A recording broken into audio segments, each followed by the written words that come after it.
Hello friends, today we are going to discuss some very important MCQ programming questions that we expect to come in IT jobs. I would suggest you go through the problems that we are depicting here, try to make a dry run and find out the answer while pausing the video. Then you go through the solutions that we are going to discuss. So without wasting our time, let's move into the problems one by one. This is our first problem. What is given here? A variable is there whose value is 6, k is equal to 6, and b is equal to k is post incremented 3 times and added to get the value of b. So our objective is to find out what will be the value of b and k after the operation. Let's have the discussion. Here it is, b equals to, we are having b equals to k plus plus post increment, then add with another k plus plus, again it is added with another post incremented value of k. So what happens? It is the initial value of k is 6, we know it is given.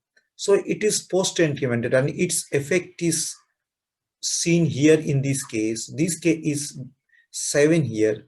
It is again incremented and its effect we can see in this k. So it becomes 8 here. So what will be the result of this addition?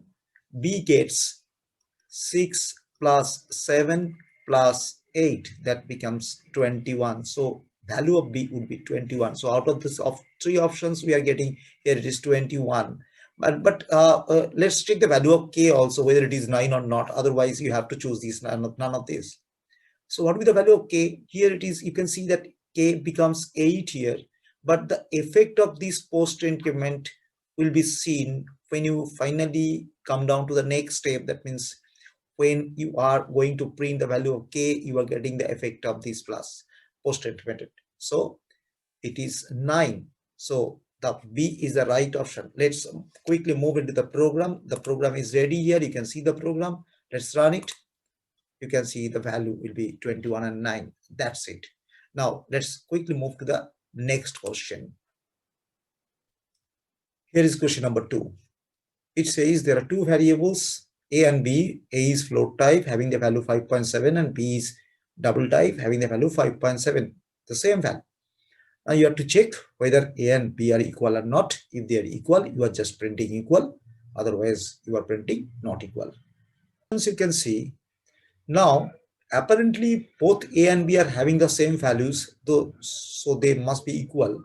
But you can see their types are different. One is float, another is double. And float type means the number of bytes allocated for a float type variable is 4, and number of bytes allocated for a double type variable is 8. So as the capacity of these 2 type of variables are different, so double here having more number of bytes, having higher precision. So as it is having higher precision, then the value of B would be different from value of A, because it would be greater than the value of A.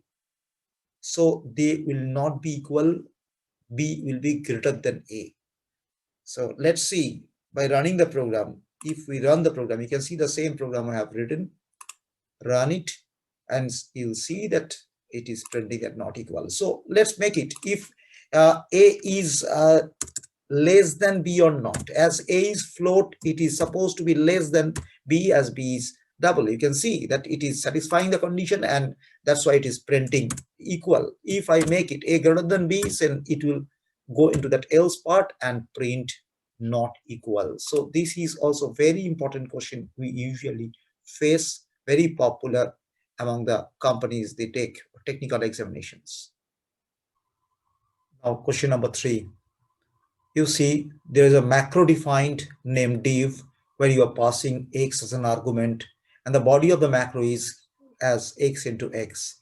So what you are doing, there is a variable declared as I equals to 100 divided by div the macro, and you are passing 5 and you are printing the value of I. What is the value of I? The options given as 124 and none of this.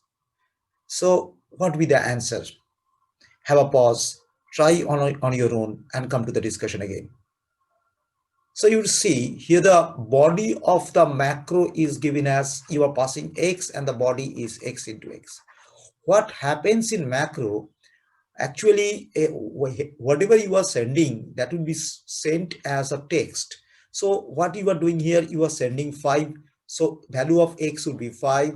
So it comes here, but it doesn't do the multiplication as it expected, that it is not like 5 into 5 is equal to 25. It goes as it is. So what happens when you are using the macro, the body of the macro replaces the macro call. So what happens here is I equals to 100 divided by 5 into 5. But you see that division, if I write this would be the better if I write like that, 100 this into this. So we know the precedence of division and multiplication are same. So here what would happen, that 100 would be divided by 5, that gives you 20, and it would be multiplied by 5, so it becomes 100. If it is not a macro, if it is a function, then it would be a different answer. Then you are getting 5 into 5 as 25, and 100 would be divided by 25. So the answer would be different, that would be 4. But it's not that in case of a macro. So let's see whether this is the answer or not. Let's move to the program. Here is the program, the same program I have written over here. You see here the macro call, and this call will be replaced by the macro body, that is x into x. Here x value of x is 5, so 5 into 5.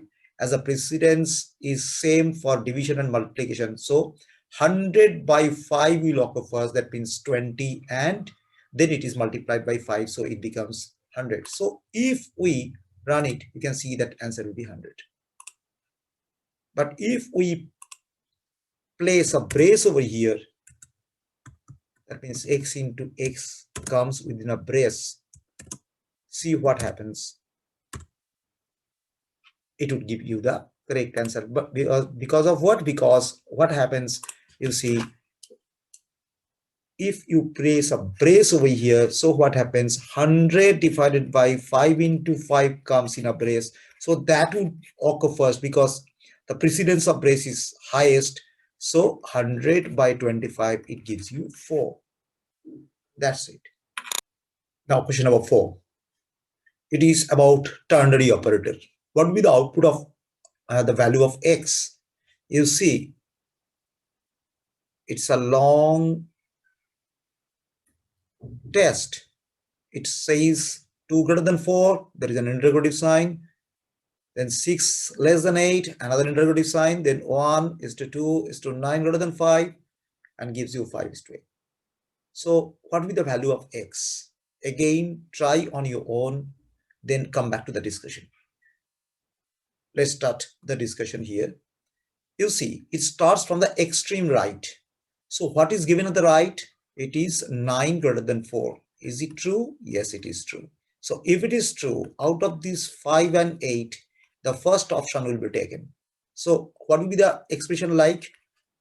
2 greater than 4, interrogative sign, as it is 6 less than 8, interrogative sign, 1 is to 2 is 2. So in place of 9 greater than 5, the 5 would come. Now, it would be as it is, as I told you that it starts from the extreme right. So it will be the same. Now, is it 6 less than 8? Again, it is yes, it satisfies the condition. So if it is so, then out of these 1 and 2, mind it, this 5 will not be affected. Out of these two options, it is like if and else. So 1 will come. So 1 will come out of these 1 and 2. And after that, 5 will come as it is. So now 2 greater than 4? No, the condition fails. 2 is not greater than 4, obviously. So out of this 1 and 4, what will come? Definitely the else part, that means 5 will come. So answer will be 5. So out of these 4 options, B will be the right option. So let's move into the program and see. Here it is the program, the same program I have written. Run it. You see, the answer is 5. If I change the condition, say instead of 2 greater than 4, I am satisfying it, 2 less than 4. Yes, 2 less than 4. Then out of the two options, we will get the first one, that is 1 out of this 1 and 5 that I have seen, the 1 will come. That's it. Now enter into the fifth question. Here you see a variable I is equal to 0. A loop is supposed to run, but you see, as it is initialized with 0, in place of condition, we have I plus plus. That is the condition given. And in place of increment or decrement, we have a printf statement, which is supposed to print the value of I. And there is a semicolon. You see, there is a semicolon after the for loop. And next statement is a printf, which is supposed to print the value of I. So what will be the output when you run this program? The options given as not compiled, nothing printed, 1 or 0. What will be the answer? It is typical of it. You see here, the initial value of I equals to 0. So at the condition place where you have I plus plus, as it is post increment, so value of I is 0. And if the condition is 0, that means it is treated as false. So it will not enter into the for loop. So as it is not enter into the for loop, we know any increment or decrement operation occurs when the control comes out from the for loop. So as it is not supposed to enter into the for loop because the condition fails here, so this printf statement will not be executed. This printf statement, which is actually taking the place of increment or decrement, is not getting executed. So it will not give you any print. But once it fails, it comes to the next statement. But as this I is post incremented, so it has become 1 now. So this printf will print the value of I as 1. So let's run this. Here is the program. That semicolon is maintained here. Run it, and it is printing you 1. And to make it confirm that it is that printf, say I am writing yes, so that you can understand that this printf is working. You can see that this printf is working. Now, if we make I is equal to say -2, so what would happen? Let's see. See, it is printing -1, 0, and the next printf. So how it works, you see, if we make I is equal to -2, so how it works? Say first it is I plus plus in the condition check, and then we have the printf to print I. So I is equal to -2, so condition is not failing, it enters into the loop. But it is post incremented, so I becomes -1, so it prints -1. Then it goes back into the loop again with the value of I as -1. So again, the condition is fulfilled. It is not 0, so it enters into the loop. But it gets post incremented, so I becomes 0. Then this printf will print the value of I is equal to 0. Then it goes back into the loop to check the condition. But here now I becomes 0, so the condition fails. It doesn't enter into the loop. So this print will not print anything. So it comes down to the next statement. That means this printf, and it prints the value of I is equal to what? It gets post incremented again. The value of I was 0. That's why the condition failed and it is not entering into the loop. But it is getting incremented by 1. So the value of I becomes 1. So again, it prints 1 and stops.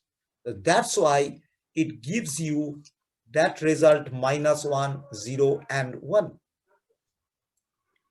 Now next question. Here you see a macro is given, that is scanf. The scanf's value is percentage tiger.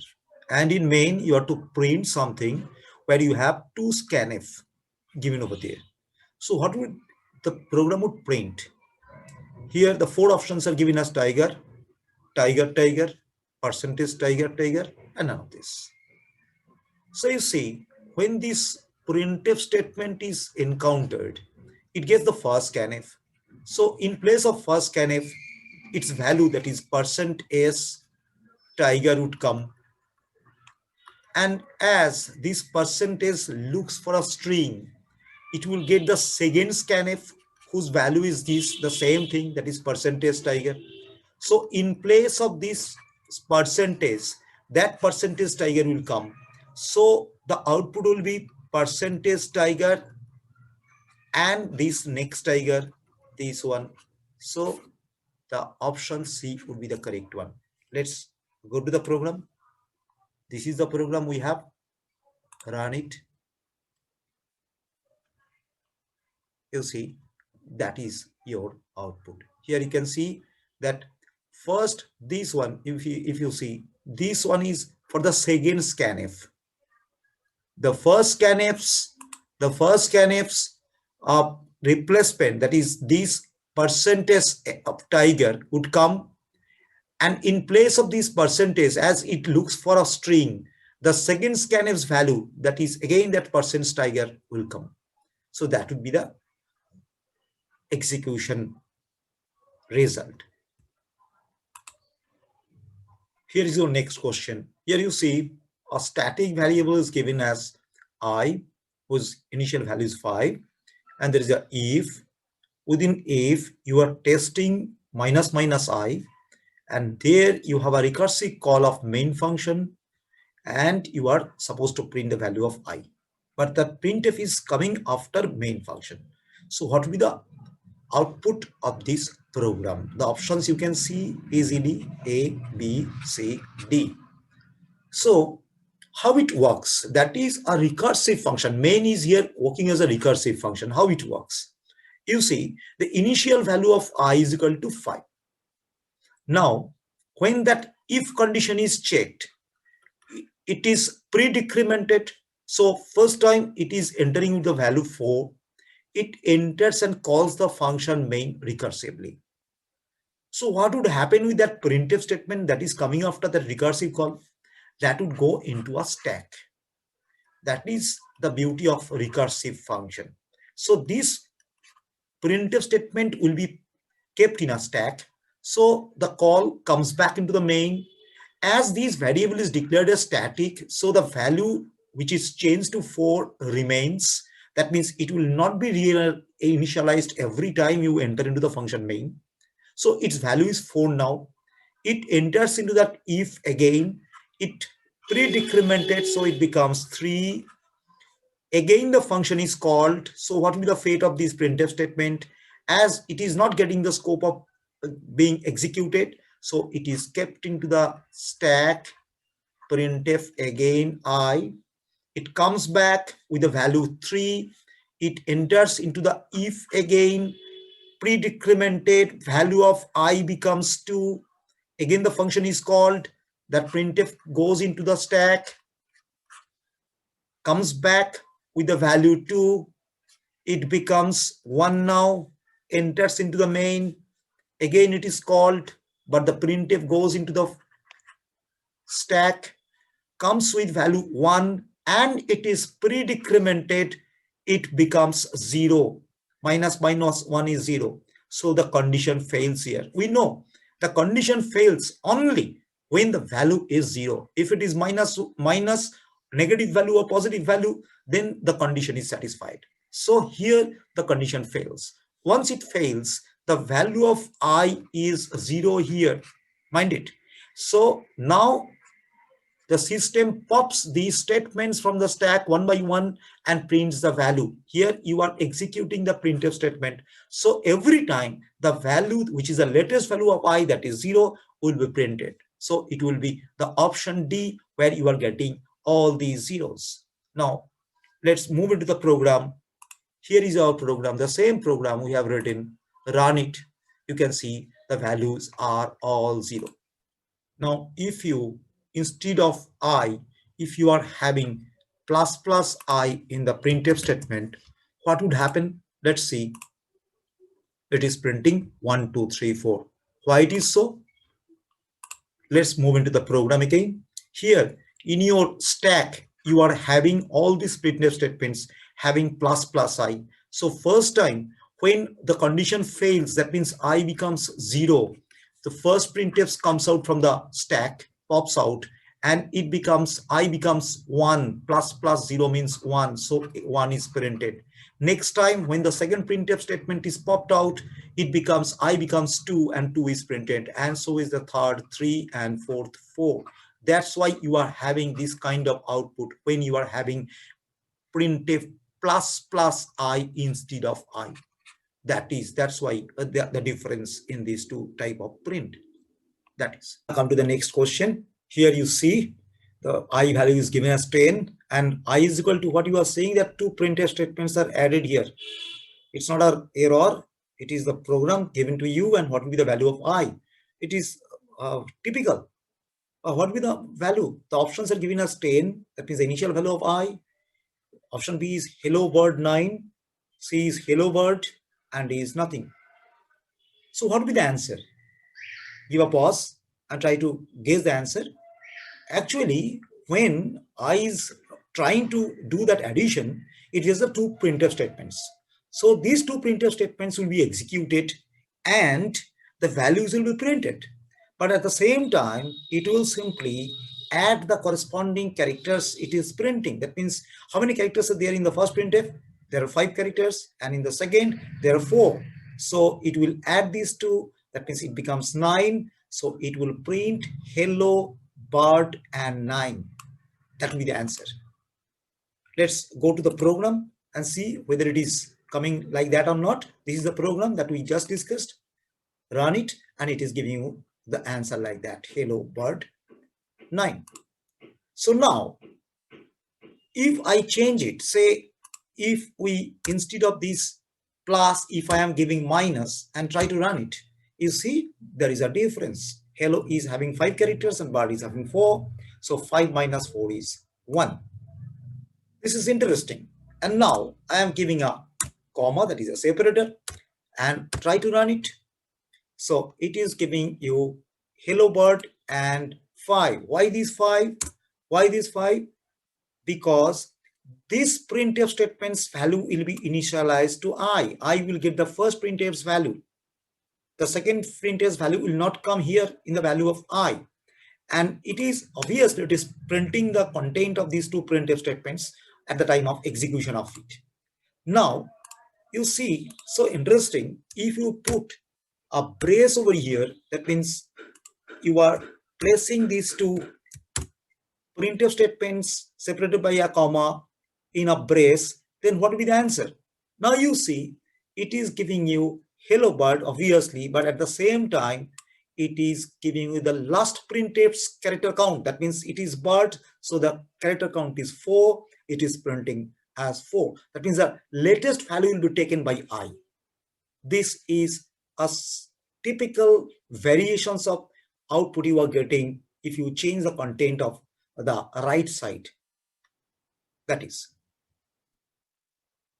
Now this is our 9th question. Here you see there is a variable n having the value 125, and there are 3 printf statements nested here. So what will be the output? The 3 printf statements are supposed to print something. So give a pause, try to find out what will be the answer, then come to the discussion. Now see, this printf statement, that means the innermost printf statement, will be executed first and it will print the value of n, that is 125. And after that, it is the task of the second printf statement to print something. But what it would print? You see, there are 3 digits present in the number, so it will print 3. Now it is the task of the outermost printf statement, and it is supposed to print what? It is getting 1 digit only, so it will print the number of digits, that is 1. So output would be 125, none of these, because here we are not getting any answer of like that. So answer would be 12531. Let's move to the program. You see here we have 125. So if we run this program, you are seeing that first 125 is printed, that is for the innermost printf. Then it is printing 3, that means 3 digits are there in the innermost printf, that's why it is printing 3. Then the outermost printf is printing 1 because it is getting only 1 digit, that is 3, that's why it is printing 1. Now you see, if here in this innermost printf statement we are having two blank spaces more, so what will happen? What will be the output? See, here it becomes 5. This means these two blank spaces are considered as two characters.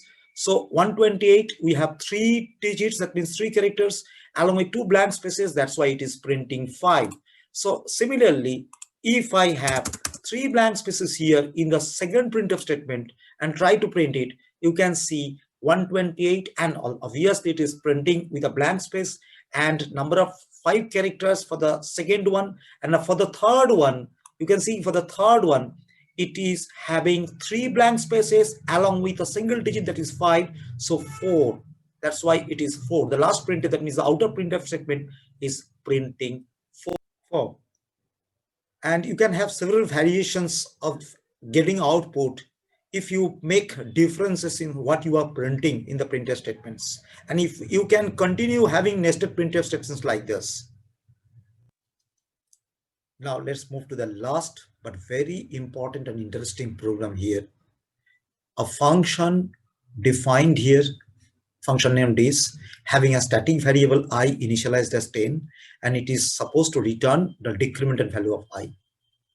And in the main function, we are having a for loop where the function is called thrice in place of initialization, condition check, and increment or decrement statement. And in the for loop, we have a printf statement where again you are calling the function this. So how it would behave? Let's move. See, in the for loop, we have in place of initialization the function call, and condition check the function call, and in place of a decrement or increment another function call. And in the for loop, we have that printf statement where we are having the function call again. So how it would work? The initial value of I is 10, mind it. So when it encounters the for loop, here you see the first display this function will be called where the value of I is decremented to 9. Mind it, that value, the I is declared as static. So the value changed in I will remain. That is, you are not every time initializing the value of I as 10. So it becomes, I becomes 9. It checks the condition. While it is checking the condition, it is calling the function again. So again, the value of I changed to 8 as it is returning the post decremented value of I. So it becomes 8. It enters into the printf statement, and while it is calling the function, it is printing the value 8. So first print you got. Now, while it is calling that function, again it will decrement the value of I. So value of I would become 7. And when it is coming out from the for loop, that this function will be called again, and it will again decrement the value of I. So I becomes 6. Now it comes into the for loop again, checks the condition, and while it is checking the condition, it is again decrementing the value of I to 5. It enters into the loop and prints that value 5 here. So you got your second print, the value of I as 5. And yeah, obviously you are calling the function days, so it will decrement the value of I to 4. It becomes 4. Now it is coming out from the for loop again, and by calling that function days, which makes the value of I to 3. So again it is coming back to check the condition. Here while it is checking the condition, actually it is calling the function this. So it is changing the value of I to 2. I becomes 2, enters into the loop and printing the value of I. So you got your third print, that is 2. And while it is calling the value function days, it is changing the value of I to 1. I becomes 1 here. And for the third time, it is coming out from the for loop by calling this function days. So again, it is making the value of I to 0. So now when it comes to check the condition to enter into the for loop, it is calling the function this, and it sees the value of I is 0, which is actually the failure condition. It will not be able to enter into the for loop because the value of I becomes 0. So here the for loop terminates and you are coming out by printing these three values 8, 5, 2. So A would be our option. But you see, the initial value of I is very important. Let's move to the program and see whether it is giving the expected result that we discussed or not. Here is our program. The value of I is equal to 10 here. Let's run it.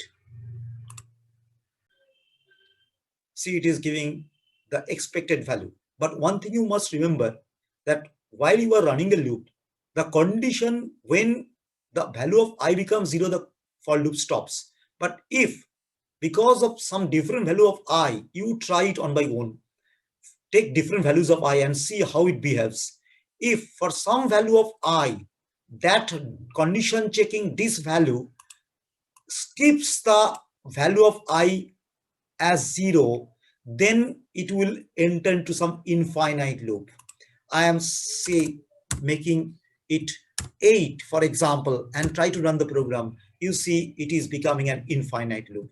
So why it is happening? So do a dry run, you can understand that it is skipping the value of 0. That's why it is not getting any condition to terminate the loop, as there will be no failure if you don't get 0, because 0 indicates false for the loop. So even if it is positive or negative value, the loop will continue forever. That's why that illogical behavior of that program. So that is all about the questions we discussed. I sincerely hope that you like the video, and I would come up with some more important questions along with full-fledged programs. So if you really liked it, please subscribe my channel and share and like the videos. Thank you.